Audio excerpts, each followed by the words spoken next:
आत्मवंदन सभी को। Know your self group में आप सभी का बहुत बहुत स्वागत है। मैं मीनू गोइनका आपका बहुत प्रेम से सहृदय से स्वागत करती हूँ, क्योंकि आज हमारा स्वाध्याय का दिन है। सी अरुणा जी की चैनलिंग की बुक। और आज हमारी मास्टर हैं सुप्रिया जी, जो कि दिल्ली से हैं। तो वो, आप उनको जानते हैं, वो पहले भी हमारे यहाँ आ चुकी हैं। बहुत सुंदर स्वाध्याय लेती हैं और आप तो फेमस हो गई हैं। मैं खुद से प्यार करती हूँ। इस आपने जो इतना सुंदर मैसेज हम सबको दिया, तो आप हमारे दिलों में हैं कि मैं स्वीकार करती हूँ, मैं प्रेम करती हूँ। हम आपको इन्हीं शब्दों से हमेशा याद रखते हैं। तो बाकी का आप एक, आपके बारे में क्या बताएं। आपके अंदर बहुत सारी क्वालिटीज हैं। आप एक काउंसलर हैं, लाइफ कोच हैं, और आप ना शाकाहार रैली दिल्ली में और दिल्ली के बाहर भी निकालती रहती हैं। तो और आपने बहुत सारी वर्कशॉप भी की हैं। तो आज हमारा जो मैसेज है, विश्वामित्र, इस पुस्तक से, जो कि सियरना जी द्वारा लिया गया है, चैनलिंग हुआ है। तो आज की हमारी मास्टर है विश्वामित्र, जो कि हम इनके मुख से सुनेंगे। हमारी प्यारी सी सुप्रिया जी। वेलकम सुप्रिया जी, आपका स्वागत है। Over to you ma'am. Thank you. Thank you so much ma'am. प्रणाम। और मेरे जब भी जितने भी यहाँ पे मेरे सब मित्र हैं, आप सबको कोटि कोटि आत्मवंदन। सो थैंक यू एक बार फिर से मुझे यहाँ पर बुलाने के लिए। एंड कन्हैया सर, आपका बहुत बहुत धन्यवाद, इतना सुंदर आपने ध्यान कराया। मेरे पास आखिरी 3-4 मिनट ही थे, पर अद्भुत अद्भुत ध्यान था। बहुत बहुत धन्यवाद। सो यस फ्रेंड्स, कि देखिए, ये जो 40 मास्टर्स जिसके बारे में मीनू मैम बता रहे हैं, आज हम लास्ट जो इसके मास्टर इस किताब में जो अरुणा मैम ने जिनका जिक्र किया है, जिनके साथ चैनलिंग करके मैसेजेस लिए हैं, उनके बारे में जानेंगे। एंड उस मैसेज के पहले मैं 2 मिनट आप लोगों से कुछ और डिस्कस करना चाहती हूँ, कुछ अपने मन के भाव आपके साथ शेयर करना चाहती हूँ। मैं ये बताना चाहती हूँ फ्रेंड्स, कि हमारी सबकी लाइफ में, है ना, जब से हमारा जन्म हुआ है, हमारी आज जो भी एज है, कोई 25 वर्ष का हो, कोई 30 वर्ष का हो, कोई 50 का हो या 60 का हो, हम बहुत लंबी यात्रा करके यहाँ तक आए हैं। छोटी मोटी यात्रा नहीं की है, और अभी और लंबी यात्रा करनी है। लेकिन इस यात्रा में हम ये देखते हैं कि हम हर चीज के साथ अटैच हो जाते हैं, है ना।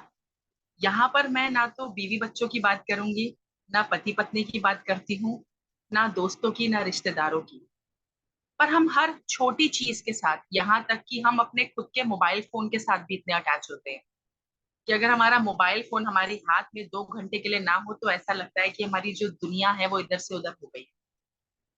हम इस हद तक अटैच होते हैं अपनी गाड़ी से, अपने घर में अपने रूम में लगे एयर कंडीशन से, अपने घर के बर्तनों से, अपने बेड पे बिछी हुई चादर से। हम हर किसी चीज के साथ अटैच होते हैं कि ये मेरा है ना, ये हमारा है, ये मेरी मम्मी ने दिया था, ये मैंने अपनी कमाई से अर्जित किया तो मैंने खरीदा, ये मेरा फोन है, ये एसी मेरे पापा ने लगवा के दिया था। So we always get attached हर चीज से।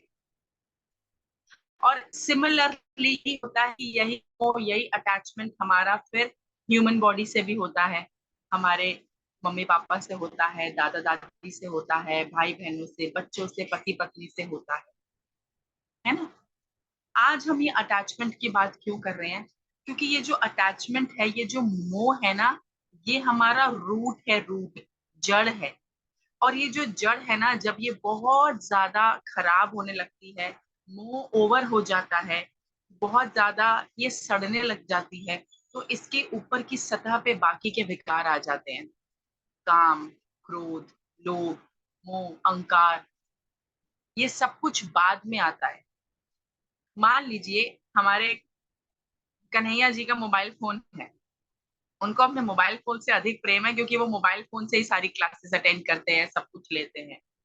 और मैं बोलूं सर 2 मिनट दिखाइए, तो अपना फोन में देखूं कौन सी कंपनी का है, और मान लीजिए मेरे हाथ से छूट जाए, अरे उनको लगेगा टूट गया है, स्क्रीन छूट गया है, मेरा फोन नया लेना पड़ेगा, ठीक कराना पड़ेगा, अरे कैसा होगा कैसा नहीं।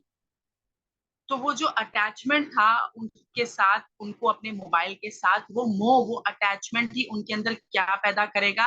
मेरे प्रति या तो घृणा, या फिर ईर्ष्या, या फिर गुस्सा। अरे तोड़ दिया, अरे आराम से नहीं ले सकते थे, आराम से नहीं पकड़ सकते थे, अब मुझे इसको पैसा खर्चा करना पड़ेगा। सिमिलरली इसी तरीके से जो हमारा मोह, जो हमारा अटैचमेंट होता है, वो अनेकों अनेकों चीजें हमारे अंदर जागृत कर देता है, पैदा कर देता है अननोइंगली। और इन सबसे भी सबसे ऊपर जो हमारा मोह जिस चीज के साथ होता है वो क्या होता है, कोई बताएगा? एनीबडी? कोई भी कोई है जो ये बताए कि हमारा मोह जो है हमारे बच्चों, रिश्तेदारों के साथ या मेटेरियलिस्टिक चीजों से भी कई कई कई गहरा एक चीज के साथ होता है, वो क्या है? कोई है जो मुझे बता सकता है? नहीं? अपने आप से। Yes ma'am, very good. क्योंकि हम अपने आप मृत्यु से शरीर से। डरते हैं ना, मृत्यु से डरते yes, हैं, तो हम चाहते हैं कि हमें कुछ ना हो। हमें लास्ट अपनी में बॉडी से अपने शरीर से, राइट। इतना प्रेम है, हमें अपनी बॉडी से, अपने शरीर से इतना प्रेम है, अपने शरीर से। और क्योंकि हमें अपने आप से प्रेम है, हमें अपने शरीर से प्रेम है, हमें अपने विचारों से प्रेम है, हमें अपने संस्कारों से प्रेम है, प्रेम नहीं कहूंगी, मोह है। अरे मेरे पापा ने ये सिखाया, मेरी मम्मी ने ये सिखाया, मेरे संस्कार ऐसे नहीं है, मैंने बचपन से ऐसा कुछ नहीं सीखा, मुझे तो ये सब करना नहीं आता, ये तुम लोग पता नहीं कैसे कर लेते हो, हमारे घर में तो ऐसा नहीं होता, हमारे घर में तो ऐसा नहीं सिखाया है, हमारे घर में तो नहीं ऐसा, हम तो गुजराती हैं, हम गुजरातियों में तो ऐसा नहीं होता, अरे पंजाबियों में तो ऐसा नहीं होता। ये मैं, मेरा, हमारा रिलीजन, हमारा शरीर, ये जितना ज्यादा होता है ना, उतनी ज्यादा फिर हम किस चीज को अट्रैक्ट करते हैं? वापस वही काम को, क्रोध को, लोभ को, मोह को। इसी से है ना, इसी से है सब कुछ, बाहर कहीं से नहीं होता है। So that's what I wanted to say. ये बात को आप सबके बीच में रखने का सिर्फ एक ही मकसद था कि ये अटैचमेंट को भी छोड़िए। ये बॉडी हमारा नहीं है। किस चीज से बना है ये?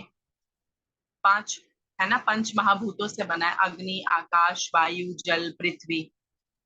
जब संस्कार होगा हमारा, मेरा ही होगा, तो ये वापस मिट्टी में ही मिल जाएगा। तो मैं इसके लिए क्यों मोह करूं, या मैं इसके लिए क्यों डरूं? मैं ऐसा बोल रही हूँ इसका मतलब ये नहीं कि मेरे अंदर से डर निकल गया है, मैं यहाँ ऑन कैमरा बैठ के ये बोल रही हूँ तो मैंने कोई बहुत बड़ी तरक्की कर ली है इस बात में, नहीं। हो सकता है फियर्स मेरे अंदर भी हों, सबके अंदर होते हैं, लेकिन पिछले कुछ दिनों में मैंने ये जाना है कि जितना ज्यादा हम मोह रखते हैं किसी व्यक्ति विशेष से, अपने शरीर से, हर किसी से, हम उतना ही दुख लेते हैं। अरे और तो और छोड़ो, हमें अपने दुखों के साथ भी अटैचमेंट हो जाता है, पता है? मान लीजिए अगर कोई व्यक्ति बीमार है, किसी व्यक्ति को कोई बीमारी है, उससे अपनी बीमारी से भी मोह हो जाता है, क्योंकि फिर वो दूसरों की सिंपैथी कैसे लेगा ना? वो कैसे बताएगा, अरे मैं कितना परेशान हूँ, क्या बताऊं, डॉक्टर ने बोल दिया है ऑपरेशन के लिए, क्या बताऊं, बेटे के कॉलेज की फीस भरने को पैसे नहीं है, अरे क्या बताऊं, लड़की की शादी नहीं हो रही है, इस कारण से मुझे बीपी हो गया है। तो हम तो अपनी बीमारी से भी मोह कर लेते हैं। ऐसी तो हमारी मानसिक स्थिति है। और फिर उस मोह के कारण ही हम सिंपथी गेन करते हैं। हम चाहते हैं कि लोग हमें प्यार करें, हमें पूछें, कोई तो जो सुन ले हमारा दुखड़ा, कोई तो जो कंधे पे हाथ रख दे, अरे सब ठीक हो जाएगा। इस कारण वंश हम ढेर सारे और लोग इकट्ठे कर लेते हैं। फिर हमें कोई कुछ सलाह देता है, कोई कुछ सलाह देता है। कभी सोचा है कि हम कैसे दलदल में फंसे हुए हैं? कितनी बुरी तरह से फंसे हुए हैं। खुद ही फंसे हुए हैं, किसी ने फंसाया नहीं है, खुद ही फंसा रखा हमने अपने आप। हमें अच्छा लगता है विक्टिम मोड में रहना, बहुत अच्छा लगता है। हमें अच्छा लगता है कि कोई हमें आहा हा सिर पे हाथ रख के थोड़ा सहला दे, बेटा रो मत, सब ठीक हो जाएगा। हमारे यहाँ हमें अपने आंसुओं से प्यार होता है, रो के दिखाना। बहुत लोग ऐसे होते हैं जो मिनटों मिनट रो पड़ते हैं, छोटी सी बात होती है रोने लग जाते हैं, तुरंत टप टप टप टप आंसू बहने लगते हैं। इसका मतलब ये नहीं कि वो दिखावा करते हैं, ये है कि हम इतने ज्यादा मोह में हैं। हम अपने हम अपनी प्रॉब्लम्स के साथ भी मोह में हैं, उनसे भी अटैच है, छोड़ना नहीं चाहते। अगर हम छोड़ना नहीं चाहते तो वो भी कहती है, अरे मैं भी चिपक के रहूंगी, मैं क्यों छोड़ के जाऊं तुम्हारी तुम्हारी जान लेके रहूंगी, मैं ऐसे नहीं छोड़ती मैं तुम्हें, जब तुम ही मुझे छोड़ना नहीं चाहते, व्हाई शुड आई गो।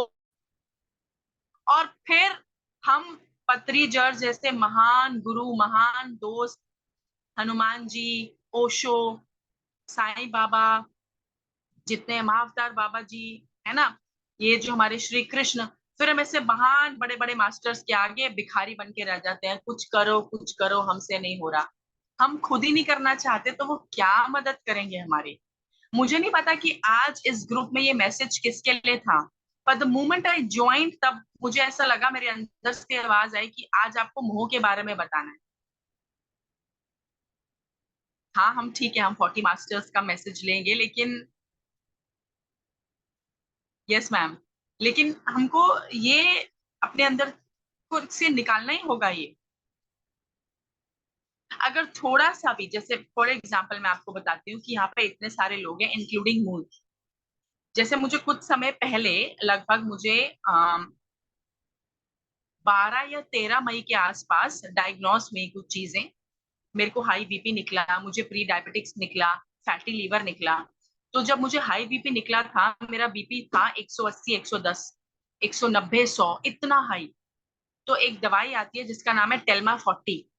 तो वो डॉक्टर ने कहा कि वो मुझे पूरी खानी है सुबह नाश्ते के बाद।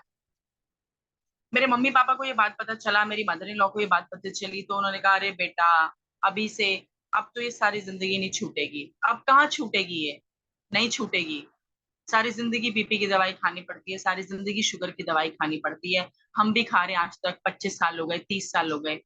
और मेरे पापा तो दो दो खाते हैं, मेरी मदर इन लॉ बीपी की दो दो दवाइयां खाती हैं, क्योंकि बगैर 2 टैबलेट लिए उनको कंट्रोल नहीं होता है बीपी।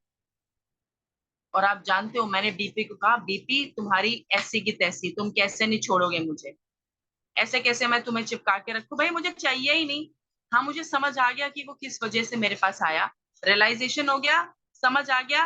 अब मैं उसको विक्टिम मोड में रख के, मुझे बीपी है, मुझे सिंपैथी दो, मुझे प्यार दो, मेरे को कोई डॉक्टर बताओ ये कैसे हो गया, या फिर मैं लोगों की सिंपैथी दूं। अरे मुझसे प्यार से बात करना, मुझे कोई टेंशन मत देना, मैं बीपी का पेशेंट हूँ। तो बीपी भी कहता अरे वाह तू मेरा प्यारा दोस्त है, मैं तुझे छोड़ के कैसे जाऊं। मैंने ऐसा कोई काम किया ही नहीं। मैंने कहा कि मुझे तुम चाहिए ही नहीं। आज की डेट में 114, 115, 120, 122, इससे ऊपर मेरा बीपी जाता ही नहीं है, मेरी दवाई छूट गई। मुझे दवाई लिए हुए कम से कम अब 20-25 दिन हो गए हैं, मैंने दवाई को हाथ तक नहीं लगाया। अभी भी थोड़ी देर पहले चेक किया था, 123 और 75, 123 एंड 75। क्योंकि मैंने कहा मुझे चाहिए ही नहीं ना भाई, लेना ही नहीं है मुझे, तुम्हें रखना ही नहीं है, प्लीज गेट लॉस्ट। क्योंकि मुझे समझ आ गया कि तुम क्यों हो। अब तुम मेरे साथ चिपक जाओ और फिर मैं लोगों की सिंपैथी लूं, और फिर मैं लोगों को जाके बताऊं, अपने दुखड़े सुनाऊं, अरे मुझे कोई दुख नहीं है, I am pretty much okay. और अगर कोई दुख है भी तो वो मेरी लर्निंग के लिए, वो मेरा है, I don't want you get lost. तो बेचारा बीपी रोता रोता चला गया, अरे इसके पास नहीं रुकना है, मारती बहुत है, बहुत ताने सुनाती है, भाग गया बेचारा। एंड अभी मैंने दोबारा टेस्ट नहीं कराए हैं, क्योंकि लेकिन मैं एक ग्रैंड मास्टर रेकी हीलर हूँ, मैंने रेकी सीखी हुई है, तो मैंने डाउजिंग सीखी हुई है। तो शायद जो लोगों को पता है डाउजिंग क्या होता है, तो डाउजिंग एक ऐसा ऐसा चेन होता है, उसके नीचे एक क्रिस्टल लगा होता है, या एक पेंडेंट लगा होता है, जिसके माध्यम से हम चेक कर लेते हैं चीजें। तो मैंने अभी दोबारा टेस्ट तो नहीं कराए हैं, और मैं कराऊंगी भी नहीं, लेकिन उस डाउजिंग पता चला है कि मेरी शुगर नॉर्मल आ चुकी है, यस पेंडुलम की तरह, यस मैम, मेरी शुगर नॉर्मल आ चुकी है। मेरा फैटी लीवर ग्रेड 1 जो था वो बिल्कुल ठीक हो चुका है। विटामिन डी की, आप म्यूट हो गए हैं। डॉक्टर कहता था विटामिन डी है ही नहीं, जीरो। और अब मेरी बॉडी में वो ओवर हो चुका है, क्योंकि विटामिन डी हमें किससे मिल रहा था, सूर्य से मिल रहा था। मैंने सूर्य से दोस्ती कर ली। जो कैल्शियम के पाउच डॉक्टर को देता था, उसको कहती थी अरे प्लीज पीछा छोड़ो मेरा। और मैंने सूर्य भगवान से दोस्ती कर ली। मैं जब भी सूर्य को देखती थी, मैं कहती थी देखो आपसे ज्यादा विटामिन डी तो कोई दे नहीं सकता है। और मैंने सुना है, सुवर्णा सुबी मैम का नाम सुना है, साउथ की बहुत बड़ी ग्रेट मास्टर हैं। जी तो सुना सुवर्णा है। ने बताया था कि हमारे जो सबके जो प्रथम पिता, फर्स्ट फादर हमारे जो है वो सूर्य भगवान है। तो मैंने कहा देखो आप तो पापा हो, बेटी को क्यों तंग कर रहे हो, दे दो थोड़ा विटामिन डी। तो मैंने रोज उनसे बातें करना, उनकी आंखों में आंखें डाल के देखना कुछ देर तक, धूप में खड़े होना सुबह 7 बजे, उनको जय करना। क्योंकि पहले मैं उनको बहुत कोसती थी, क्योंकि अक्सर क्या होता था, धूप में ना मुझे सिर दर्द हो जाता था, आधे सिर में दर्द, जिसे आप लोग माइग्रेन कहते हैं। बचपन से होता था धूप में, तो जब भी धूप निकलती थी ना, मैं कोसती थी धूप को, क्या है धूप आ जाती है, मेरे को धूप बिल्कुल पसंद नहीं है, मेरे सिर में दर्द हो जाता है। लेकिन मैंने सूर्य भगवान को बोला sorry, I am so sorry, मैंने आपको ऐसा बोला, मुझे नहीं बोलना चाहिए था, मेरी गलती है। लेकिन आप तो मेरे पिता हो ना, आप तो मेरे दोस्त हो ना, दोस्तों में तो कोई झगड़ा नहीं होना चाहिए। तो अब आप ये देखो, ये वाली पूरी गर्मियां निकल गई, अगस्त आ गया, अब सितंबर आ जाएगा, सर्दियां आ जाएंगी। इस इन गर्मियों में मेरे एक बार भी सिर में दर्द नहीं हुआ, एक सिंगल बार भी नहीं हुआ, धूप में भी घूमी हूँ, विटामिन डी भी नॉर्मल हो गया। तो मैंने जो है सबसे दोस्ती कर ली। अच्छा, जब आप दोस्ती कर लेते हो ना, पक्की वाली दोस्ती जब आप कर लेते हो, तो कोई गिनती चुनती के दोस्त आपके पास रहते हैं, बाकी सब छट जाते हैं। क्योंकि उन्हें पता है, अरे दिमाग चाटेगा, छोड़ो, भागो इसको छोड़ के। तो बीमारियों से दोस्ती कर लो, वो छोड़ के भाग जाएंगी, अरे हमें नहीं रुकना इसके पास, कोई और ठिकाना ढूंढते हैं हम। सो दोस्ती करना सीख लो सबसे, और मोह को छोड़ दो। और सबसे पहले दोस्ती अपने आप से करो, क्योंकि जब अपने आप से दोस्ती कर लोगे ना, तो आपको फिर किसी और की जरूरत भी नहीं पड़ेगी। तो फिर और बाकी की सारी चीजें भी हमारे पे हावी नहीं होंगी। So this is the today's message, शायद मेरे थ्रू देना चाहते होंगे मास्टर्स। मैं तो सेवक हूँ, उनका एक माध्यम हूँ, छोटा सा बच्चा हूँ। So thank you so much Meenu ma'am, और आप सबका धन्यवाद कि मैं ये मैसेज दे पाई। सो अब हम आते हैं इस पे। आपका ये मैसेज बहुत अच्छा है। मैं खुद ही यही कहना चाह रही थी कि हमें इंतजार था आपके गीता का मैसेज का, और हमें यहाँ पे ही मिल गया। मुझे बहुत अच्छा लगा आपने थोड़ा सा जो बताया ना कि मोह के यस बारे मैम। में, तो देखिए हमें आपके मुंह से सुनना ही था, यस मैम। क्योंकि आजकल आप गीता से जुड़े हुए हो, मुझे पता है ना। Yes ma'am. बहुत सुंदर। तो over to. Yes ma'am, thank you. तो हम इस पे जाते हैं, हमारे जो गुरु विश्वामित्र जी हैं, विश्वामित्र जी का मैसेज लेते हैं। मुझे बताएगा कि गायत्री मंत्र कहाँ से आया, कोई बता सकता है कौन लेकर आया गायत्री मंत्र, एनीबडी? मास्टर्स आप लोग बताएं, एक्टिव हो। गायत्री मंत्र, ओम भूर्भुवः स्वः तत्सवितुर्वरेण्यं भर्गो देवस्य धीमहि धियो यो न प्रचोदयात्। हम आज किसके बारे में बात करने वाले हैं? विश्वामित्र जी। ये विश्वामित्र द्वारा ही उच्चारण किया गया मंत्र है, हमारा गायत्री मंत्र। विश्वामित्र जो हैं वो बहुत उच्च कोटि के हमारे एक मास्टर हैं, एक गुरु हैं। तो जब अरुणा मैम चैनलिंग कर रहे थे, उन्होंने चैनलिंग करके ये किताब लिखा 40 मास्टर्स, जिसमें बहुत सारे मास्टर्स जो हैं, देवी देवता जो हैं, दिव्य रूप से उनके साथ कनेक्ट हुए, और उन्होंने चैनलिंग के द्वारा, मीडियमशिप के द्वारा ये किताब लिखी, उनके मैसेजेस लिखे। तो विश्वामित्र जी जब उनके पास आए, तो उन्होंने एक छोटा सा मैसेज दिया है, सिर्फ एक ही पेज का इसमें मैसेज दिया है। विश्वामित्र जी ये कहते हैं कि उनके पास हमारे पत्री सर जैसे गुरु नहीं होते थे। वो कहते थे, हाँ हमारे गुरु थे, वो भी दबंग थे, वो भी बहुत हाई लेवल के मास्टर थे, लेकिन आपके पत्री सर जैसे नहीं थे, इतने दबंग नहीं थे, जिन्होंने अपने शिष्यों को इतनी ज्यादा छूट, इतना ज्यादा फ्रीडम दिया हो, जिनके साथ दोस्ती करी हो। भाई पहले तो जो गुरु लोग होते थे वो दोस्ती नहीं करते थे, आप थोड़ी सी गड़बड़ करो नहीं और तुरंत दंड है आप। और हमारे पत्री सर हमें गड़बड़ करने देते हैं कि करो और सीखो, करो गड़बड़, कोई दिक्कत नहीं है। तो वो कहते थे इतनी स्वतंत्रता नहीं मिलती थी हमें, हमारे पास ऐसे गुरु नहीं थे जैसे आपके हैं। तो जो आपके गुरु हैं वो बहुत ज्यादा दबंग हैं, आपके साथ दोस्ती रखते हैं, और वो उस एक ऐसे स्तर के हैं जिन्होंने आपको इतना स्वतंत्र बना रखा है, इतना सब कुछ सिखा रखा है। तो विश्वामित्र जी कहते हैं, मुझे इस बात की बहुत बहुत खुशी है कि आपके मास्टर, आपके गुरु ऐसे हैं। विश्वामित्र जी जो हैं वो बहुत ज्यादा, पहले वो विश्वामित्र नहीं थे, एक साधारण, एक साधारण मानव थे, वो तब गुरु नहीं बने थे। तो जब वो थे, तो ये कहानी शुरू होती है, जो नंदिनी गाय है, गाय का नाम है, एक गौ माता का नाम है नंदिनी। तो उसके, उनको वो प्राप्त करना चाहते थे, ये पूरी एक कहानी है, किस तरीके से वो प्राप्त करना चाहते थे, कैसे उन्होंने झगड़ा किया, कैसे फिर वो ध्यान करने चले गए, क्या हुआ। तो ये सब कुछ एक बहुत बड़ी कहानी, आपको आप यूट्यूब पे सुनेंगे, आपको मिल जाएगी। तो विश्वामित्र जी ने जब बहुत ज्यादा ध्यान किया, बहुत ज्यादा मेडिटेशन किया, तो उन्होंने एक और स्वर्ग का निर्माण किया था, एक और स्वर्ग का निर्माण किया था। एक स्वर्ग तो था जहाँ पे इंद्र देवता और बाकी सारे देवी शक्ति रहती थी, लेकिन उन्होंने एक और स्वर्ग का निर्माण किया था। तो यहाँ पर विश्वामित्र जी कह रहे हैं कि जो मैंने एक और स्वर्ग का निर्माण किया था, वो किसके लिए किया था, मैंने अपने लिए नहीं किया था, या मैंने किसी को दिखाने के लिए नहीं किया था। ये मैंने सिर्फ इसलिए किया था ताकि मैं आप सबको ये मैसेज बता सकूं कि ध्यान में रहने से जब हमारी समाधि लग जाती है, ध्यान में रहने से जब हम बहुत सारी सिद्धियों को प्राप्त हो जाते हैं। सिद्धि मतलब क्या है? सिद्ध हो जाना। सिद्ध मतलब क्या? सिद्ध पुरुष बन जाना। सिद्ध पुरुष मतलब क्या? भगवान बन जाना। तो जब हम ध्यान के माध्यम से भगवान बन जाते हैं तो इस स्थिति पे आ जाते हैं कि हम किसी भी चीज की क्रिएशन कर सकते हैं। We are creators, we are gods, ये कह रहे हैं विश्वामित्र जी। तो कह रहे हैं कि हम क्रिएशन कर सकते हैं, हम इतने पावरफुल हैं, ये बताने के लिए, केवल ये दिखाने के लिए मैंने उसका निर्माण किया। और अगर आप लोगों ने new energy, ascension, faith, wisdom, इस तरीके की वर्कशॉप, ब्रिंगर्स ऑफ डॉन अगर आप लोगों ने अटेंड करी होंगी तो आप लोगों ने वहां पर जरूर मास्टर से पता चला होगा, आपने पढ़ा होगा किताबों में कि हम सब ने खुद ही इस धरती का निर्माण किया है और किसी ने नहीं किया, हमने किया है। आपने, मैंने, हम सब ने मिलके धरती का, आकाश का, ये पेड़, ये हम सब ने निर्माण किया है। हम सृजन करता है, इतने पावरफुल बीइंग्स हैं हम। तो यहाँ विश्वामित्र जी कह रहे हैं कि आप लोगों को, क्या आप लोगों को लगता है कि मैंने एक ऐसी दुनिया बनाई है? वो मेरा उद्देश्य नहीं था।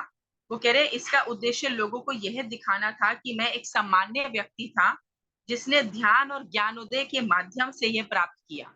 यानी वो कितना खूबसूरत मैसेज दे रहे हैं कि वो भी एक सामान्य इंसान थे जैसे हम हैं, लेकिन उन्होंने ध्यान के माध्यम से कितनी सुंदर एक खूबसूरत दुनिया बनाई। अच्छा, यहाँ पर विश्वामित्र जी जिस स्वर्ग की बात कर रहे हैं दोस्तों, वो स्वर्ग क्या है? वो स्वर्ग कोई ऐसा स्वर्ग नहीं है जहाँ अप्सराएं नृत्य कर रही हैं, आपके आसपास 56 भोग रखा है, बड़ी सुगंधित खुशबू आ रही है फूलों की, एक राज सिंहासन है जिसपे आप बैठे हैं। यहाँ पर जो मुझे समझ आया, मेरी समझ से मैं बता रही हूँ कि यहाँ पर स्वर्ग का निर्माण करना, ये एक ऐसी दुनिया का निर्माण करने का मतलब है कि जब आप ये जान जाएंगे, ज्ञानोदय हो जाएगा, ध्यान के माध्यम से, स्वाध्याय के माध्यम से, सज्जन सांगत्य के माध्यम से जब ज्ञान उदय हो जाएगा, जब हमारा तीसरा नेत्र खुल जाएगा, हमारे ज्ञान चक्षु जब खुल जाएंगे, तो हम जब जान जाएंगे जब हम भगवान हैं, तो हम इस मनुष्य शरीर में, इसी देह में, जो हमारा घर परिवार है, उससे हम स्वर्ग बना देंगे। और साथ के साथ दूसरे लोगों के घर परिवार को भी हम स्वर्ग बनाने की क्षमता रखते हैं। दूसरों को ये बताने की क्षमता रखते हैं कि आप भी भगवान हो। यहाँ पर एक बात अचानक से क्लिक कर रही है मीनू दी, मैं बताना चाहूंगी। जैसे हर जगह डॉग्स होते हैं, है ना? तो आप लोगों ने देखा होगा कि अगर कोई एक डॉगी भौंक रहा है बाय चांस, उसको देख देख के अगर आसपास के 2-3 डॉगी है वो भी भौंकने लग जाते हैं। होता है ना ऐसा? और बिल्कुल। यहाँ तक कि गली में आगे पीछे भी जो कुत्ते होते हैं वो आते हैं, वो भी भौंकने लग जाते हैं। सब एकजुट हो जाते हैं। क्यों हो जाते हैं? क्योंकि उनको मालूम है व्हाट इज ग्रुप कॉन्शियसनेस। वो ग्रुप कॉन्शियसनेस में ही जन्म लेते हैं एंड वो राइट। एक दूसरे का साथ देते हैं। और यहाँ पर हम हैं, अगर सड़क पे कोई पिटाई खा रहा है ना, हम मदद नहीं करते पर हम बेट देख के अपने मोबाइल से उसको वीडियो वो तो बनाते हैं, आजकल आज वीडियो बनने लगती है, राइट। डालेंगे कुछ मसाला मिला डालने के लिए। सही कह रहे हो। तो कौन अच्छे हुए? पशु पक्षी अच्छे हुए कि हम अच्छे हुए? आजकल के तो सच बताया जाए तो जानवर ही अच्छे हैं। लेकिन हमें, उसको बोल 2 मिनट, लेकिन हमें और उनमें एक चीज का तो अंतर है, या एक चीज तो समझने वाली है, वो ये है कि मनुष्य जीवन जो हमें ये मानव योनि मिली है, इसमें हमारे पास हमें इंटेलेक्ट यानी कि बुद्धि मिली है। ये एक ऐसा ही मनुष्य शरीर है जिसमें हम मंत्र जाप करते हैं, पूजा करते हैं, पाठ करते हैं, मंदिरों में जाते हैं, धूप अगरबत्ती जलाते हैं, वेदों का उच्चारण करते हैं, मंत्रों का उच्चारण करते हैं, ध्यान आदि के माध्यम से ज्ञान उदय करके हम अपने आप को आगे बढ़ा सकते हैं। ये केवल इसी शरीर में संभव है दोस्तों। देवी देवता भी तरसते हैं मनुष्य शरीर लेने के लिए, मनुष्य योनि में जन्म लेने के लिए। तो विश्वामित्र जी का कहने का मतलब है कि जब आप जान जाएंगे कि आप कौन हैं, तो ऑटोमेटिकली आपके अंदर से वो ज्ञान उदय होगा और आप अपने ही इस घर परिवार को, इस धरती को स्वर्ग बना लोगे जो उन्होंने बनाया ध्यान के माध्यम से। और आखिर में वो ये कहते हैं कि आपको सेठ विजडम यानी सेठ मास्टर और रामपा की पुस्तकों को पढ़ना चाहिए। इनके माध्यम से आत्मा का विकास होगा, और वो बोलते हैं कि कृपया उन्हें पढ़ें, अपने विकास के लिए उनका उपयोग करें।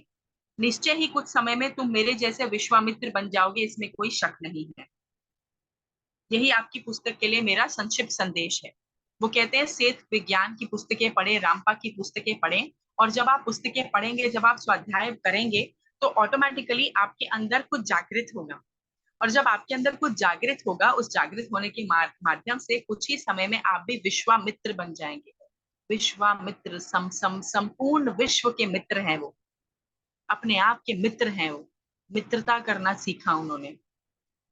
आपको पता है विश्वामित्र जी को भी बहुत गुस्सा आता था, उन्होंने बहुत गुस्सा किया, बहुत लड़ाई झगड़ा किया, उन्होंने बहुत सारा मतलब उठापटक किया। उसके बाद उनको रियलाइजेशन हुआ।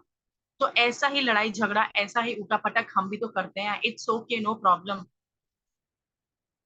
आपको पता है पत्री सर से कितने सारे लोग मिलते थे। यहाँ दिल्ली में पत्री सर ग्रीन पार्क में आए थे, मैं भी गई थी, हाथ मिलाया, शेक हैंड किया, हेलो किया।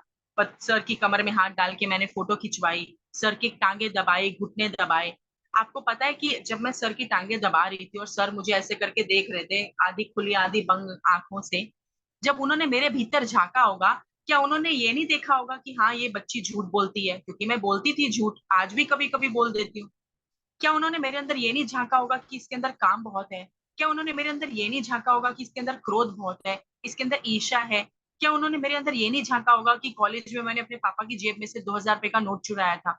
उन्हें सब पता होगा, लेकिन उन्होंने मुझे चोर नहीं समझा, उन्होंने मुझे गंदा बच्चा नहीं समझा, उन्होंने ये नहीं समझा कि ये क्रोधी है, ये काम वासना से भरपूर एक एक एक औरत बैठी है यहाँ पे। उन्होंने मेरे अंदर ऐसा कुछ नहीं देखा।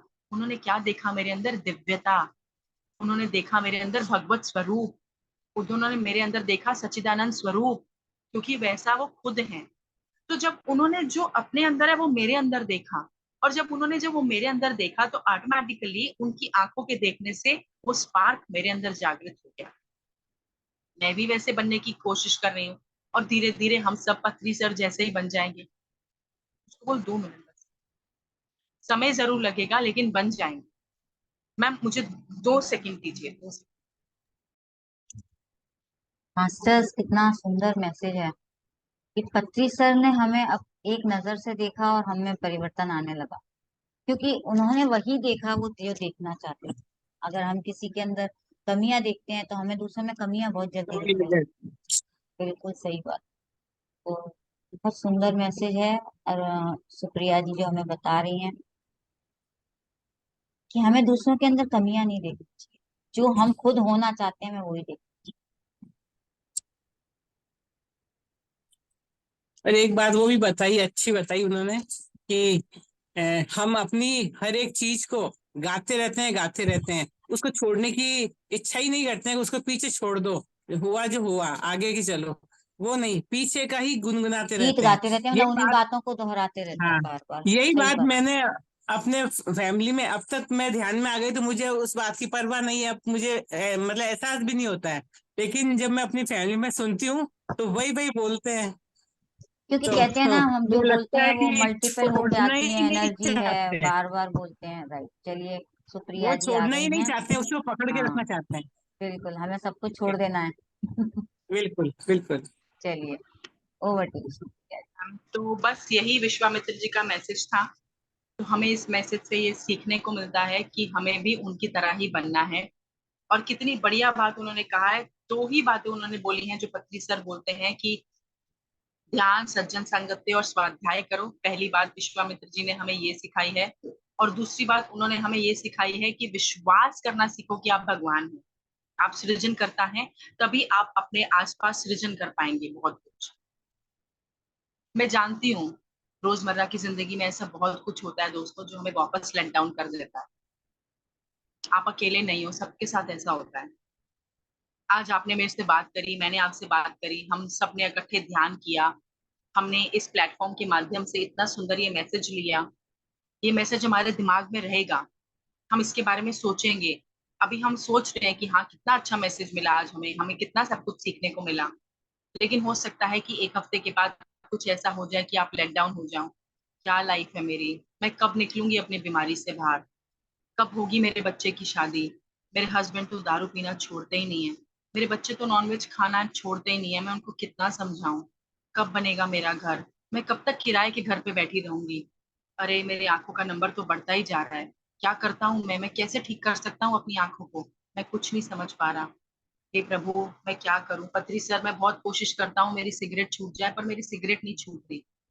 हो सकता है एक दिन ऐसा आता होगा जब हमारे मन में ऐसे अनेकों विचार दौड़ते होंगे, कौनते होंगे, हमें खरोचते होंगे, नोचते होंगे, हमें हमें परेशान करते होंगे। रात को जब हम बिस्तर पे लेटते होंगे तो करवट बदलते होंगे, अनेकों विचार अंदर आपको परेशान करते होंगे। लेकिन बस इतना कहूंगी, हार मत मानना बिल्कुल भी, कभी भी। ये विचार कुछ नहीं है, ये हमारा फियर है, जो विचारों के माध्यम से हमारे सामने आ जाता है। क्योंकि ये सब हमने इकट्ठा किया है ना जन्मों जन्मों से। हम तो आज ही का देख रहे हैं, अभी का देख रहे हैं सिर्फ, लेकिन पता नहीं क्या कुछ कितना पुराना है, और वो हमारे सामने आके खड़ा हो जाता है। कभी हम सोचते हैं कैसे निकल पाएंगे इससे बाहर, छुटकारा मिलेगा, कब कुछ बदलेगा। लेकिन वो कहते हैं ना कि उम्मीद पे ही दुनिया कायम है, उस उम्मीद की किरण को कभी मत छोड़ना। आपको पता है कि जब हम किसी टनल, किसी गुफा में से पार करते हैं, जैसे हम अपनी गाड़ी से कहीं जा रहे हैं और कोई टनल आ जाए, कोई गुफा आ जाए, तो टनल के दूसरे छोर पे ना हमें रोशनी दिखाई देती है ना। जब हम एंटर करते हैं वो दूसरे छोर पे हमें वो रोशनी दिखाई देती है, लेकिन वो बिल्कुल इतनी सी होती है, बिल्कुल इतनी सी। और हम उस अंधेरे से जा रहे होते हैं, और जितनी देर हम उस अंधेरे में होते हैं उतनी देर हमारे अंदर दग दग दग दग होती है। अरे कब निकलेंगे, कब निकलेंगे बाहर, इतनी लंबी टनल है। उस अंधेरे में ज्यादा देर हमें रहना पसंद नहीं होता। हम अपने साथ वाले ड्राइवर को, जो गाड़ी चला रहा होता है, उसे भी बोलते हैं, अरे ध्यान से चलाओ, कितना अंधेरा है, जल्दी जल्दी निकलो बाहर। जैसे जैसे हम उस रोशनी के पास पहुंचते हैं, तो आप देखते हैं कि वो जो, जब शुरुआती में वो बिल्कुल बिंदु की तरह नजर आ रही थी, लेकिन जैसे ही हम उसके पास पहुंचते हैं वो प्रकाश इतना इतना बड़ा हो जाता है। खुला आसमान, हरे भरे पेड़, वो सब हमें कितनी दिव्यता के साथ दिखने लगता है। तो भले ही आज हम जो टनल में हैं, वो जो प्रकाश हमें दिखाई दे रहा है, भले ही वो सुई में जितना छेद होता है ना जब हम धागा डालते हैं, वो उतना छोटा दिख रहा है, लेकिन जब जैसे ही हम अपनी इस ध्यान, सज्जन सांगत्य, स्वाध्याय की यात्रा में जैसे ही आगे बढ़ते जाएंगे, वो और ज्यादा बड़ा प्रकाशमय होता जाएगा। तो हिम्मत मत हारिएगा कि कितनी दूर, ये सोचिएगा कि अरे हम इतना चल के आ गए, वाह। अपने आप को शाबाशी दीजिएगा कि हम कितने कदम चल के यहाँ तक आ गए। तो इसी के साथ मैं अपनी वाणी को विराम देती हूँ। अगर किसी का कोई प्रश्न हो, कोई शेयरिंग हो, तो मैं please most welcome. Thank you so much सबको। Thank you. Thank you Supriya ji. मतलब ये पढ़ने से पता नहीं चलता, लेकिन जो आपके अंदर का ज्ञान है ना, जो आपने उसमें अपना साथ में जोड़ा, बहुत सुंदर मैसेज है, उसको और सुंदर बना। क्योंकि सच में छोटा सा ही था वो। और आज आपका सेशन मुझे बहुत अच्छा लगा, शायद सभी को बहुत पसंद आया होगा। तो आपका किसी का कोई प्रश्न है, अपना हैंड रेज करें मास्टर्स, कि हम थोड़ी देर के लिए चाहेंगे मैम से एक दो प्रश्न लेके, और 10 मिनट का इनके संग हम ध्यान भी करें। आप हैंड रेज करें मास्टर्स। कोई अनम्यूट तो आपने किया, लेकिन मुझे नहीं पता। किसी का कोई प्रश्न है तो हैंड रेज करें। लोकेश जी, जी लोकेश जी, जी लोकेश, सुप्रिया जी, इसका ये जी लोकेश जी हाँ, बोलिए। आपकी आवाज नहीं आ रही आवाज नहीं मैम। आ रही है, आपकी आवाज नहीं आ रही है। आप म्यूट तो हैं। ठीक है, हाँ ये। हाँ, ये कुछ भय की वजह से ये होता होगा ना। आप कन्हैया लाल जी बोल रहे हैं कि लोकेश जी? लोकेश जी आप बात कीजिए। आवाज नहीं आ रहा है। हाँ, अभी अभी देखो। ये हो क्या ये रहा है वो तो?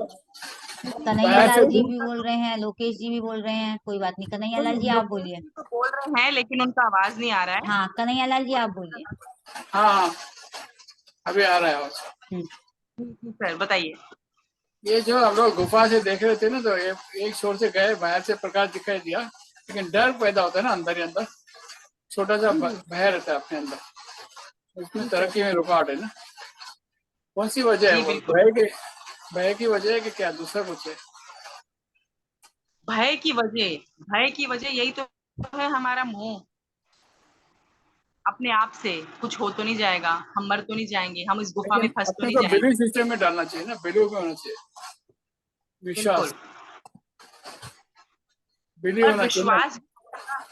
विश्वास भी हमारा दृढ़ तभी होगा कन्हैया लाल जी, जब हम इस विश्वास के साथ ध्यान, ज्ञान, सज्जन संगत्य के माध्यम से बने रहे। हमने कहीं भी चूक करी, हम कहीं भी थोड़ा सा छूटे, वो वापस हावी होने लगता है हमारे ऊपर। बिल्कुल। Thank you, thank you, thank you. Ma'am और का जो हमारी जो, पहला प्रश्न था ना कि हम हाँ जी, सबसे ज्यादा हमें क्या चीज का, भाई हम क्या चीज नहीं छोड़ना चाहते हैं, वो यहाँ ये उत्तर वही है। हाँ। और पता है हम लोग जो है ना, इसी धरती पे रह के, अपनों के बीच में रह के ही सीख सकते हैं, बिल्कुल। अकेले रह के नहीं सीख सकते। हमें एक बार पता एक ही नहीं पति चलेगा हमारे इमोशंस का, जब तक कोई सामने नहीं होगा, हमें राइट पता एक कैसे पति चलेगा। पत्नी में बहुत झगड़ा होता था, आए दिन झगड़ा होता था। पत्नी खूब चिल्लाती थी, खूब चिल्लाती थी अपने पति के ऊपर, और वो भी फिर आगे से जब थक गया तो बहुत सुनाता था बातें। हर दूसरे दिन यही था उनके घर में, वो खूब चिल्लाती, फिर वो भी चिल्लाता, वो चिल्लाती, वो चिल्लाता, बहुत झगड़ा करते थे। और पति तंग आ चुका था, बुरी तरह तंग आ चुका था। वो कह रहा था कि मैं इस औरत के साथ रहना ही नहीं, मैं इस औरत की शक्ल नहीं देखना चाहता, मैं चला जाऊंगा। उसने अपना बोरिया बिस्तरा उठाया और वो चला गया। अनेकों गुरुओं के पास भटका, अनेकों जगहों पे गया, और फिर वो जो बुद्ध, जो मॉन्क्स होते हैं, मॉन्क्स के पास भी गया, उसने ध्यान व्यान सीखा। फिर उसने कहा कि मैं अकेले ध्यान करूंगा। 10 साल तक वो अपने घर से बाहर रहा, और 5 साल तक उसने घोर तपस्या करी, साधना करी, ध्यान किया, खूब डीप मेडिटेशन किया। अनंत शांति आ गई उसके अंदर, इतनी शांति आ गई, तेजोमय हो गया, उसके चेहरे पे इतना तेज हो गया। लोग उससे मिलने आने लगे, उसके प्रवचन सुनने लगे, लोग उसको अपने घर में इनवाइट करने लगे। तो एक बार वो किसी के घर में गया, वहां से उसको इनविटेशन आया था कि मैं वहां पर जाता हूँ। वो वहां पर गया, लोगों ने उसको इनवाइट किया था, मैंने सीखा कैसे है, सब कुछ ऐसा। तो एक दिन जब उसको इनविटेशन आया किसी के घर में, जब वो वहां पर पहुंचा, वो बैठा हुआ, वो अभी पानी पी ही रहा था, देखा सामने उसकी बीवी बैठी है। अब उसकी बीवी को कहीं से पता चल गया कि भाई 10 वर्ष से मेरा जो पति है वो बाहर है, अरे वो इतना ध्यानी बन गया, इतना ज्ञानी बन गया, मैं भी दर्शन करके आऊं, मुझसे गलती हो गई। उसको रियलाइज हो गया, बीवी को रियलाइज हो गया।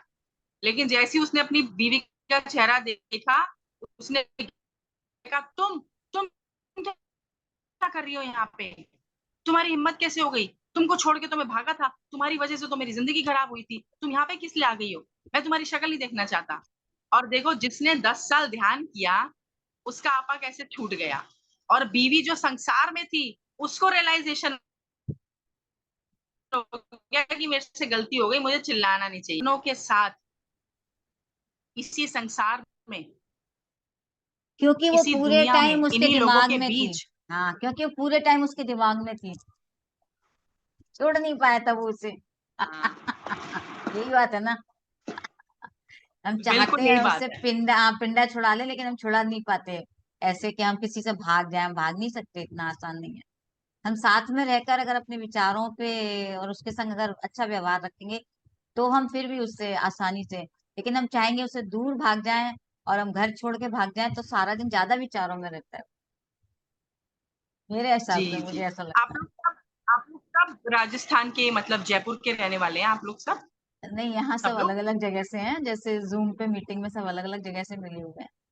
मैं तो जयपुर से हूँ, और बाकी के सुमन जी हमारी, हम इनको जानते हैं, आगरा से हैं, निर्मला जी इंदौर से हैं, एमपी से, गायत्री जी आप अहमदाबाद से हैं ना जी, और काफी अलग अलग जगह से लोग हैं। मेरी कन्हैया सिस्टर बॉम्बे पटना से। से हैं, कन्हैया जी बॉम्बे से हैं, दीपा जी पटना से हैं, देखिए बोलने के लिए सभी तैयार हैं। हाँ, मास्टर। अरोड़ा कहाँ से? मैं पटना सुचित्रा बिहार से। बिहार से। हाँ, अच्छा, गया। पटना, पटना गया बौद्ध के पटना। गया। पास। हाँ, बौद्ध गया, बौद्ध गया, बहुत अच्छी। राजगिरी, राजगिरी पावापुरी के पास। ठीक है, हाँ, चलिए। तो 10 मिनट का ध्यान कराएंगे मैम आप, हम चाहेंगे बिल्कुल हम बिल्कुल, आपकी एनर्जी के साथ जुड़े। ठीक है, जरूर बहुत जरूर बढ़िया। करिए, यस मैम। चलिए, मैं म्यूजिक शेयर करूँ या ऐसे ही? जैसा आपको ठीक लगे, ठीक है, ऐसे ओके। ही करा दूंगी, बगैर ठीक है, म्यूजिक के करा दूंगी। Okay, thank you. चलिए दोस्तों, आप लोग सब बैठ जाइए ध्यान की पोजीशन में। पैरों को क्रॉस, उंगलियों में उंगलियों को फंसा लें, सुखासन में बैठ जाएं, चश्मा निकाल दें और आपका पूरा ध्यान आपकी आती और जाती हुई श्वास पे रखिएगा। Just be with your natural breath.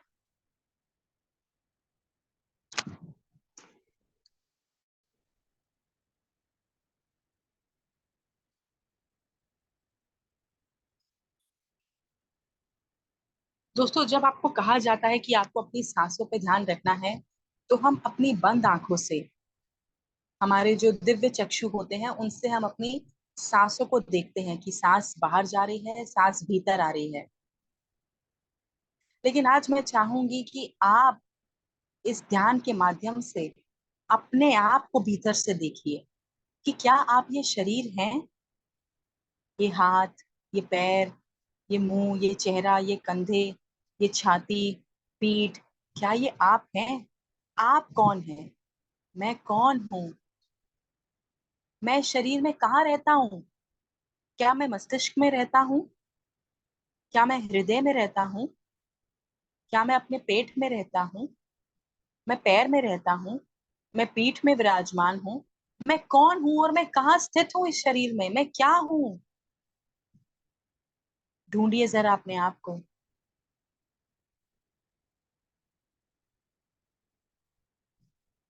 सच्चिदानंद स्वरूप, प्रकाशमयी आनंदमयी आत्मा कहाँ विराजमान है? इस दिव्य मंदिर में, ये जो मंदिर हम धारण करके आए हैं, इस मंदिर में ही हमारी मूर्ति होनी चाहिए ना। तो हम इस हमारी मूर्ति कहाँ स्थापित है, देखिए, अपने आप को देखिए। क्या आप अपनी थर्ड आई पे बैठे हैं? क्या सहस्रार चक्र जो स्थिति है, समाधि योग की स्थिति, वहां पर विराजमान है? आप हृदय चक्र पे हैं? आप कहाँ हैं?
आपका पूरा ध्यान केवल और केवल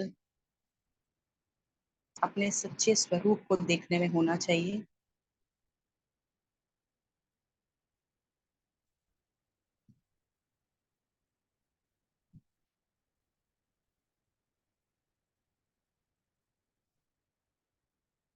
एक छोटा भक्त हुआ है प्रहलाद। वो जो छोटा भक्त था प्रहलाद, वो भगवान विष्णु को बहुत स्मरण करता था। हर समय नारायण नारायण, जय जय नारायण नारायण, यही उसके मुख पे रहता था। जय श्री हरि, जय श्री हरि, जय श्री हरि। हर वक्त सिर्फ और सिर्फ वो भगवान नारायण को, श्री हरि को याद करता रहता था। और उनके जो पिता हैं, उनको ये बर्दाश्त नहीं होता था। उनके पिता चाहते थे कि मेरी जय जयकार हो, सब लोग मुझसे डरे, मुझे भगवान माने। तो भक्त प्रहलाद के जो पिता है, वही उनके दुश्मन बन गए। आदेश दे दिया सैनिकों को कि इसको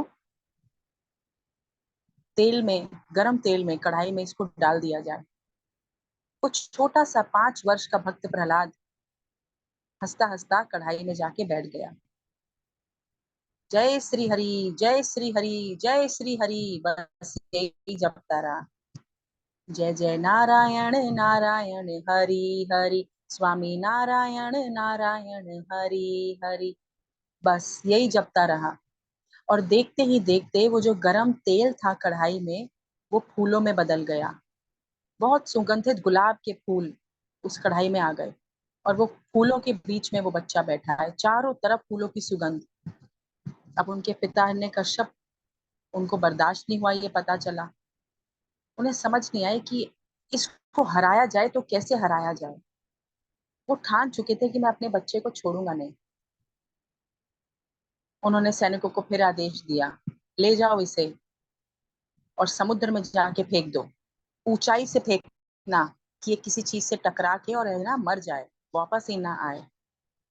सैनिक भक्त प्रहलाद को ले गए खूब दूर तक कि आज हम इसको नीचे समुद्र में फेंक देंगे।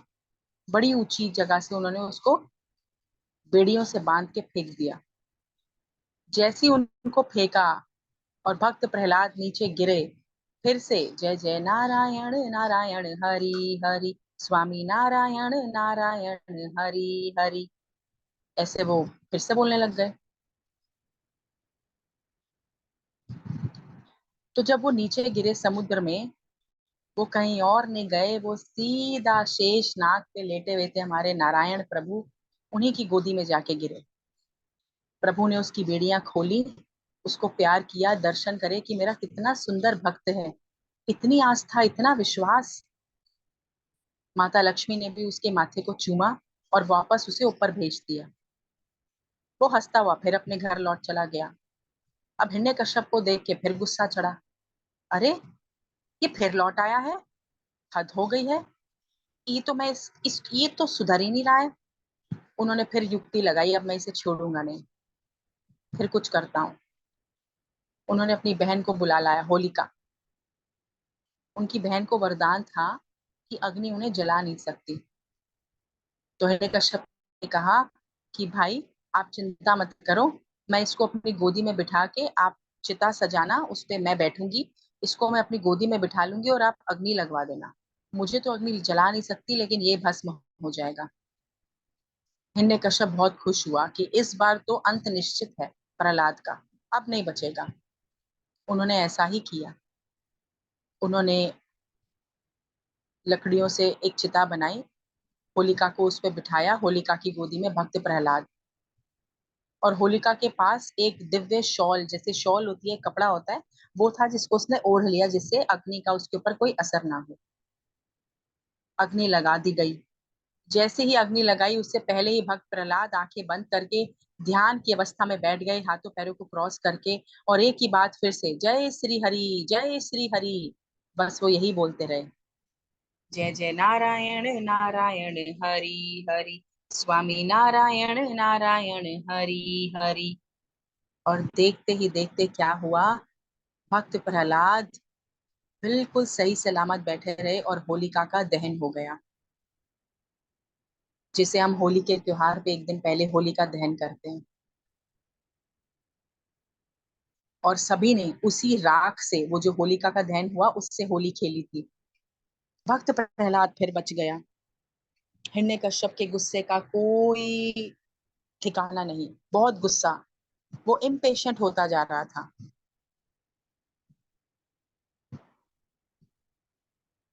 फिर उन्होंने अपनी जो पत्नी है उनको बुलाया।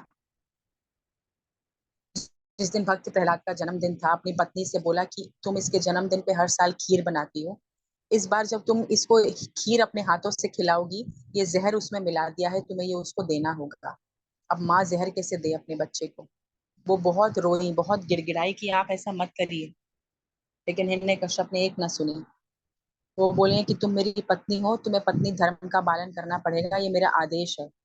तुम देख लो, तुम बच्चे के साथ रहना चाहती हो या पति के साथ। उन्होंने अपने पत्नी धर्म का पालन किया और वो जहर वाली खीर खिलाई। उन्होंने नहीं खिलाई, भक्त प्रहलाद ने खुद ही माँ के हाथ से कटोरी लेके पूरी खीर खा ली। कहते माँ आज तो खीर अधिक स्वाद है, कहीं अधिक स्वाद है, आज आपने इसमें क्या मिलाया है? भक्त प्रहलाद की इतना अटूट विश्वास देके खुद नारायण की कृपा से वहां भगवान शिव प्रकट हो गए। तो उन्होंने जो हलाहल विष अपने कंठ में धारण किया था भगवान शिव ने, तो उसी प्रकार उन्होंने भक्त प्रहलाद की खीर में जो विष था उसे ठीक हलाहल की तरह अपने कंठ में धारण कर लिया। भगवान शिव खुद स्वयं भक्त प्रहलाद के कंठ में जाके स्थापित हो गए। ऐसे रक्षा करी है हर बार भगवान नारायण ने, श्री हरि ने भक्त प्रहलाद की। अंततः जब हिरण्यकश्यप का सब्र का बांध टूट गया तो उन्होंने सोचा इसे मैं खुद मारूंगा। उन्होंने पूरी सभा बुलाई, सभा के सामने अपने बच्चे से पूछा कि तू नारायण जपता है, बता कहाँ है नारायण, कहाँ है तेरा श्री हरि? तो भक्त प्रहलाद ने बोला पिताश्री वो सब में है, वो मुझ में है, वो आप में है, वो हर एक व्यक्ति विशेष में है, यहाँ की पड़ी हुई हर एक वस्तु में है। तो उन्होंने कहा क्या इन फूलों में है श्री हरि, इस गिलास में है श्री हरि, इस कुर्सी में है श्री हरि, ये जो स्तंभ है, ये जो इतना बड़ा जो स्तंभ है, उस महल का जो स्तंभ था, इस स्तंभ में है तेरा श्री हरि। बुला अपने श्री हरि को। और वो अपनी गदा से उस स्तंभ को, उस खंबे को जोर जोर से तोड़ने लगे। अभी आधा ही तोड़ा था, बीच में से गर्जना होने लगी, खूब जोर जोर से गर्जना। हिरण्यकश्यप पीछे हो गया कि ये गर्जना कहाँ से हो रही है। और देखते ही देखते वो स्तंभ को तोड़ के बीच में से कौन निकले थे? नरसिंह भगवान श्री हरि के रूप में। उन्होंने वो रूप इसलिए लिया था क्योंकि हिरण्यकश्यप को वरदान था कि ना तो वो किसी मनुष्य से मर सकता है, ना किसी जानवर से, ना घर में, ना घर से बाहर, ना दिन में, ना रात में, ना किसी अस्त्र से, ना किसी शस्त्र से। तो इसलिए उन्होंने वो रूप धारण किया था। फिर उन्होंने उसको अपनी जांघ पे लिटा के महल की जो चौखट है, ना सुबह थी ना रात थी, संध्या काल के समय उन्होंने अपने नाखूनों से उसको मारा था। तो उस स्तंभ में से कौन निकला था? नरसिंह भगवान का रूप। और उन्होंने भक्त प्रहलाद को अपनी गोदी में बिठाया, बहुत स्नेह किया, बहुत प्यार किया। अब इस कहानी से हमें सीखना क्या है? ये जो हिरण्यकश्यप है ये कौन है? ये हिरण्यकश्यप और कोई नहीं, हमारे विकार हैं। क्रोध, काम, मोह, मत्सर्य, जेलसी, ईर्ष्या, अनेकों विकार जो हमारे अंदर हैं, ये हिरण्यकश्यप है। ये बार बार हम पे आक्रमण करेंगे, हजार बार हम पे आक्रमण करेंगे। लेकिन भक्त प्रहलाद श्री हरि श्री हरि श्री हरि, ये क्या है? ये है हमारा ध्यान, सज्जन सागत्य और स्वाध्याय है। हमें इसका ले इसको इसको पकड़ के रखना है, इसको छोड़ना नहीं है बिल्कुल भी।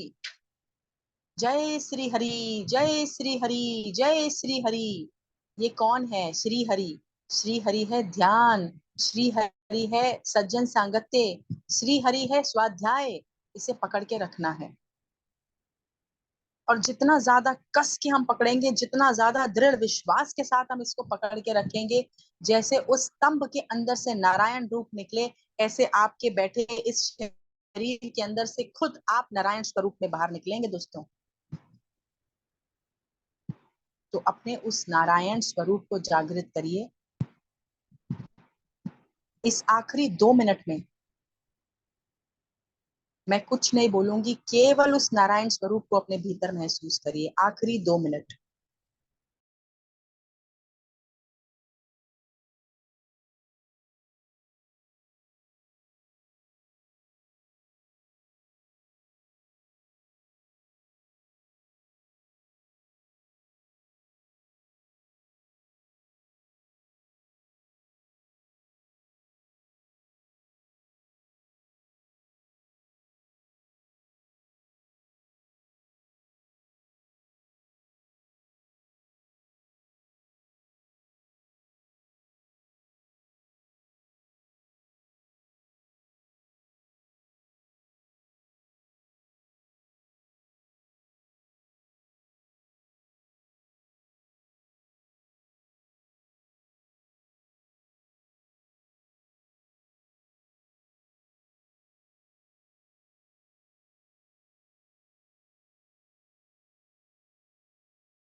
आखिरी 10 सेकेंड। 10, 9, 8, 7, 6, 5, 4, 3, 2, 1, 0। कृपया धीरे धीरे अपने दोनों हाथों को खोलते हुए अपनी आंखों पे रखें, बिल्कुल आराम से, और धीरे धीरे से आपको अपनी आंखें खोलनी है, बिल्कुल धीरे धीरे से।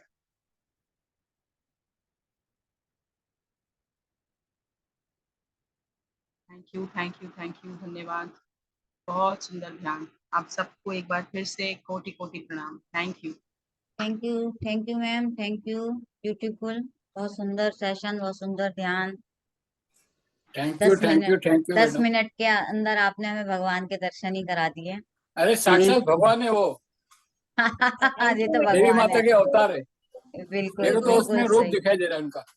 बहुत सुंदर। मैं आप लोग सबको कर लेती हूँ एक साथ, और आपको जो भी 1 बाय 1 बोलना है बोल जी। Thank you madam, thank you.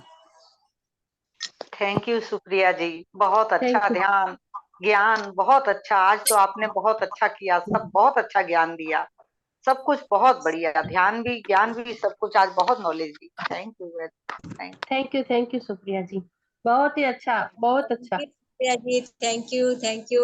हम सबकी शब्द ही नहीं वाइब्रेशन है। आपके साथ है। और बहुत अच्छा ध्यान था।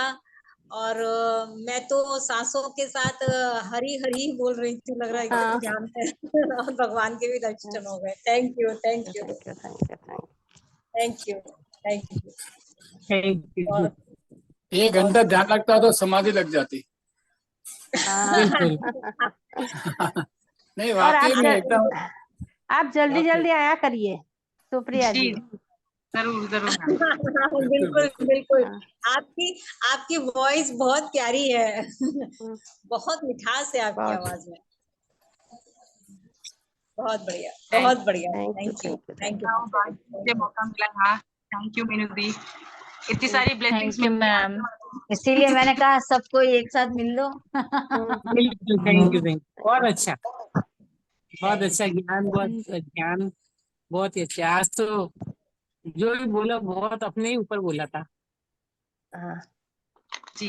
चलिए, थैंक यू मास्टर, सभी को बहुत बहुत धन्यवाद। थैंक यू धन्यवाद। Ma'am, love and light love and light, ma'am को भी। मोनिका जी ने लव एंड लाइट कर दिया सबको, बिल्कुल बहुत बढ़िया। चलिए, तो हम कल फिर मिलेंगे नए मास्टर के साथ। Bye bye. You ma'am. Bye. Thank you. Thank you, I love you, love you, love you. Love you, love love you, you, love you, love you, love I you, love you. All of you, love you. I love you. Thank you. Meeting end कर